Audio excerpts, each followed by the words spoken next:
সুপ্রিয় দর্শক, আশা করি ভালো আছেন সবাই। চ্যানেল জেড এর পক্ষে আমি আমিরুল ইসলাম কাগুজি আপনাদের স্বাগত জানাচ্ছি চ্যানেল জেড আয়োজিত নিয়মিত অনুষ্ঠান এডিটোরিয়ালে। সুপ্রিয় দর্শক, আপনারা জানেন গত এক বছর যাবৎ ইসরায়েলি হানাদার বাহিনী ফিলিস্তিনের নিরীহ শিশু সহ বিভিন্ন শ্রেণী পেশার মানুষকে নির্মমভাবে হত্যা করা হচ্ছে। সেখানে প্রতিদিন শিশুদের ঘুম ভাঙে গ্রেনেড বোমা হামলার শব্দ শুনে এবং তারা ঘুমাতে যায় একইভাবে বোমার শব্দ শুনে। বিশেষ করে গত কয়েকদিন যাবৎ দ্বিতীয় দফায় ইসরায়েল এবং ফিলিস্তিনের মধ্যে যে যুদ্ধবিরতি চুক্তির লঙ্ঘন করেছে ইসরায়েল, সেই লঙ্ঘনের পর থেকে এই হামলা আরো প্রকট আকার ধারণ করেছে। বিশেষ করে যে মুহূর্তে মার্কিন সাম্রাজ্যবাদী শক্তির president Donald Trump Israeli president নেতানিয়াহুর সঙ্গে যখন আলোচনায় বসেছেন, সেই আলোচনার পরপরই এই হামলা আরো জোরদার হয়েছে। প্রতিদিন শত শত শিশু নিহত হচ্ছে, ডাক্তাররা নিহত হচ্ছে,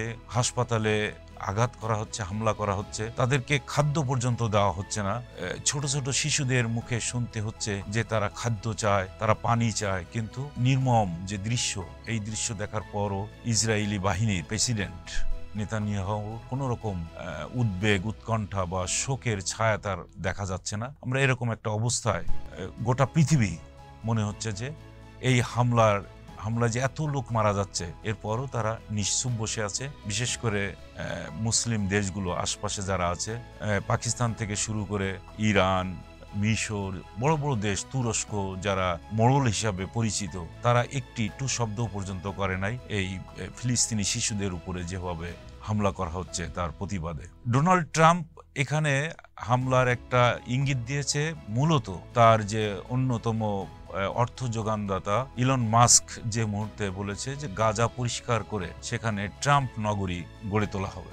এই ট্রাম্প নগরী কিভাবে কেমন হবে তার একটি 3D যে মোশন তিনি দেখিয়েছেন। সেখানে একেবারে সি বিচ থাকবে, রাস্তার মোড়ে মোড়ে ট্রাম্পের মূর্তি থাকবে এবং সেখানে পর্যটন নগরী গড়ে উঠবে, এরকম একটা অবস্থা দেখানো হয়েছে। আর এই গাজা পরিষ্কার করা, ক্লিন গাজা, এই আহ্বান নিয়েই মূলত ট্রাম্পের কথা শুনে নেতানিয়াহু তার এই হামলা আরো জোরদার করেছে এবং গাজা বলতে গেলে পরিষ্কার হয়ে যাচ্ছে। আর এই গাজা পরিষ্কার করার যে হামলা আজকে ওখানে হচ্ছে, তারই প্রতিবাদে সারা বিশ্বে, বিশেষ করে ইসলামী দেশগুলো এবং বাংলাদেশেও গত কয়েকদিন ধরে প্রতিবাদ বিক্ষোভ হচ্ছে। আজকে শনিবার মার্চ ফর গাজা, এই আহ্বান জানিয়ে বাংলাদেশের ধর্মপ্রাণ মুসলমান তারা রাস্তায় নেমে পড়েছেন।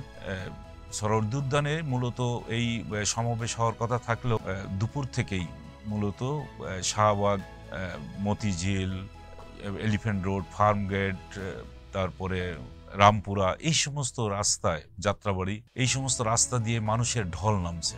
এই ঢল আমরা আগে একদিনকে দেখেছি, সেটা হচ্ছে 5ই আগস্ট, গত বছরের 5ই আগস্ট যখন গণ অভ্যুত্থান হলো, যেভাবে মানুষ দলে দলে গণভবনমুখী মার্চ করেছিল। আজকের এই মার্চ কোনো অংশে তার চেয়ে কম নয়। এই ইসলামী বা ধর্মপ্রাণ মুসলমান, এখানে শুধুমাত্র যে ধর্মপ্রাণ মুসলমান এই মার্চ ফর গাজা এখানে অংশগ্রহণ করছে সেটা না, এখানে বিএনপি, ইসলামী ঐক্যজোট, ইসলামী শাসনতন্ত্র আন্দোলন, জামাতে ইসলাম, এনসিপি, যারাই আছে এখন আন্দোলন সংগ্রামের মধ্যে, যারাই আছে বাংলাদেশে অবস্থান করছে, তারা প্রত্যেকেই এই মার্চ ফর গাজা এই সমাবেশ বা এই মার্চে তারা যোগদান করেছে। দেশের বিভিন্ন এলাকা থেকেও কিন্তু এই মিছিল নিয়ে আসছে, ট্রেন, বাসে করে তারা এসেছে। ইতিমধ্যে বিভিন্ন সংবাদপত্রে আমরা দেখতে পাচ্ছি যে, এবং টিভি চ্যানেলগুলো যারা লাইভ প্রোগ্রাম করছে সেখানেও দেখতে পাচ্ছি সারা বাংলাদেশ থেকে এখানে লোকজন আসছে। এখন এই গাজা নিয়ে যে অবস্থাটা সৃষ্টি হয়েছে, এটা আজকের কোনো ঘটনা নয়। এই গাজা মূলত ফিলিস্তিনের দুটি অংশ, একটা হচ্ছে গাজা এবং পশ্চিম তীর, এই দুটো নিয়েই ফিলিস্তিনের যে মূল ভূখণ্ড, সেই ভূখণ্ড ইসলামের ইতিহাস থেকে দেখা যায় যে এটা খুবই গুরুত্বপূর্ণ ছিল। ফিলিস্তিনের যে বাইতুল মুকাদ্দাস, যেটা ছিল ইসলামের প্রথম কেবলা, যে বাইতুল মুকাদ্দাসকে কেন্দ্র করেই বা সেদিকে মুখ রেখেই কিন্তু নামাজ আদায় করা হতো। এই ফিলিস্তিনের যে দুটি মূল অংশ, একটি গাজা এবং পশ্চিম তীর, এই দুটি অংশ নিয়েই ফিলিস্তিন গঠিত এবং এই ফিলিস্তিনের সঙ্গে মুসলমানদের আত্মার একটা সম্পর্ক রয়েছে। এখানে রয়েছে বাইতুল মুকাদ্দাস মসজিদ, যা ইসলামের ইতিহাসের প্রথম কেবলামুখী মসজিদ বলে ধরে নেওয়া হয়। এবং রাসূলুল্লাহ সাল্লাল্লাহু আলাইহি ওয়াসাল্লাম যে ঊর্ধ্ব আকাশে গমন করেছিলেন বা রাতে ভ্রমণ করেছিলেন, সে রাতের ভ্রমণের একটি অংশ ছিল মূলত বাইতুল মুকাদ্দাসে তিনি নবী রসুলদের নামাজে ইমামতি করেছিলেন এবং এরপরেই তিনি মেরাজে গমন করে আমাদের যে 5 ওয়াক্ত নামাজ আমরা আদায় করি সেইটার সূচনা হয়েছিল এই বাইতুল মুকাদ্দাস মসজিদ থেকে। এর কারণেই এই মুসলমানদের কাছে বাইতুল মুকাদ্দাস মসজিদ খুবই গুরুত্বপূর্ণ এবং এটাকেই কেন্দ্র করে সেই একেবারে 1096 সাল থেকেই একটা যুদ্ধের অবস্থা আমরা দেখি। তখন ইউরোপীয় খ্রিস্টানরা একসময় এই সিরিয়া এবং ফিলিস্তিন দখল করে নিয়েছিল।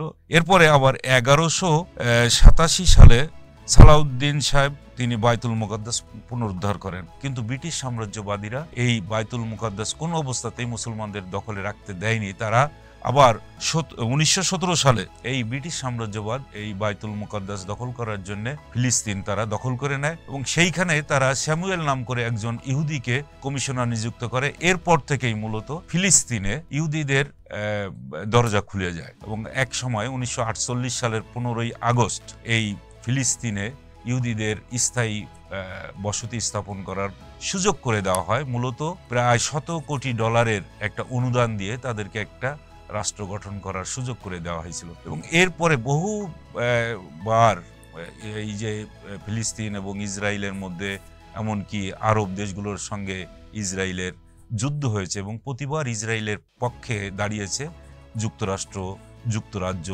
পশ্চিমা দেশগুলো। 1967 সালে এসে কিছু মুসলিম দেশের বেইমানি বলা চলে, বিশেষ করে মিশরের যে চুক্তির কারণে একেবারে এই বাইতুল মুকাদ্দাস মসজিদ হাতছাড়া হয়ে যায় মুসলমানদের কাছ থেকে। এরপরে তারা এই ইসরায়েল পুরা মসজিদ তাদের দখলে নিয়ে মুসলমানদের তেমন নামাজ পড়ার সুযোগও দেয় না। ঠিক এরকম একটা অবস্থায় আছে এবং এই যাবৎ যতগুলো ঘটনা ঘটেছে প্রতিবারই তারা মুসলমানদের কচুকাটা করেছে এই ইসরায়েলি বাহিনী। সেই ইসরায়েলি বাহিনীর বিরুদ্ধে দাঁড়ানোর জন্য সারা পৃথিবী মুসলমান দেশগুলোতে এখন আন্দোলন সংগ্রাম হচ্ছে এবং ইসরায়েলের বিরুদ্ধে এক ধরনের ফিলিস্তিনি জনগণের পক্ষে সংহতি প্রকাশ করার একটা উদ্যোগ নেওয়া হয়েছে। তারই অংশ হিসাবে ঢাকায় আজকে এই বিশাল সমাবেশ হচ্ছে। প্রিয় দর্শক, এরপরে আরেকটি ঘটনা উল্লেখ না করলেই নয়। আর একদিন পরেই বাংলাদেশের সবচেয়ে একটা তৃতীয় বৃহত্তম যে উৎসব নববর্ষবরণ, বাংলা নববর্ষবরণ, সেই বর্ষবরণ হবে 14ই এপ্রিল। সেই 14ই এপ্রিলকে কেন্দ্র করে প্রতি বছর যেমন ঢাকা বিশ্ববিদ্যালয়ের চারুকলা বিভাগ থেকে যে মিছিল করা হয়, মোটিভ তৈরি করা হয়, মূলত সমসাময়িক যে সমস্ত দুষ্কর্মগুলো ঘটে, দুর্যোগগুলো ঘটে এবং দুষ্টের দমন করার জন্য বা দুষ্ট লোক যারা থাকে তাদের একটা মোটিভ তৈরি করা হয় এবং তাদের বিরুদ্ধে জনগণের মধ্যে এক ধরনের সচেতনতা তৈরি করার জন্য এই মিছিলের পুরোভাগে সেই সমস্ত ছবিগুলো বা ভাস্কর্যগুলো সামনে নিয়ে আসা হয়, মোটিভ নিয়ে আসা হয়। তারই অংশ হিসাবে এবছর ফ্যাসিবাদের মুখ নিয়ে আসা হয়েছিল একটি মোটিভে। সেখানে সেই মোটিভ যখন তৈরি করা হয়, এটার উপরে একটি প্রেস কনফারেন্স হয়েছিল আগের দিনকে, গতকালকে এই ঢাকা বিশ্ববিদ্যালয়ের ভিসি এবং চারুকলার ডিন যিনি ছিলেন তিনিও ছিলেন। সবাই মিলে এখানে প্রেস কনফারেন্স করে জানানো হয়েছিল যে এবারের যে প্রতি বছর যে মঙ্গল শোভাযাত্রা করা হয় তার নামটা পরিবর্তন করে করা হয়েছে আনন্দ শোভাযাত্রা এবং এই মোটিভ তৈরি করা হয়েছে ফ্যাসিবাদের মুখ দিয়ে।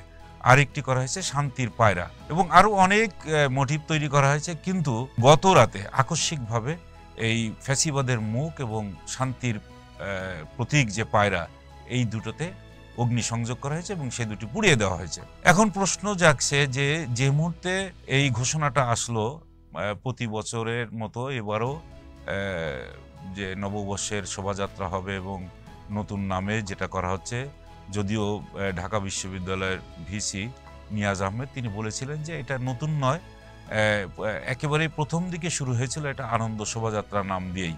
সেই আনন্দ শোভাযাত্রা আবার নতুন করে সামনে নিয়ে আসা হলো। আর এর এই মোটিভ দুটো, একটা হচ্ছে ফ্যাসিবাদের মুখ আর একটা শান্তির পাহাড়, এই দুটো থাকবে। এই ঘোষণা দেওয়ার পরে অনেকেই ধারণা করে নিয়েছিল যে একটা শান্তিপূর্ণভাবে হয়তো মিছিল মিটিংগুলো হবে, কিন্তু গত রাতে যখন এই দুটিতে আগুন লাগিয়ে দেওয়া হলো, এর থেকেই সন্দেহ কিন্তু আরো ঘনীভূত হওয়া শুরু হয়েছে। তাহলে কি চারুকলা বিভাগে এখনো ফ্যাসিবাদের দোসর বা ফ্যাসিবাদের ভূত কি এখনো এই বিভাগে রয়েছে, কিংবা ঢাকা বিশ্ববিদ্যালয় কি এখনো সেই ফ্যাসিবাদের দোসররা এখনো কি সক্রিয় রয়েছে, অথবা এই ঘটনার মধ্য দিয়ে ঢাকা বিশ্ববিদ্যালয়ের নিরাপত্তা নিয়ে কিন্তু বড় প্রশ্ন দেখা দিচ্ছে যে ঢাকা বিশ্ববিদ্যালয়ের নিরাপত্তা কতটা জোরদার।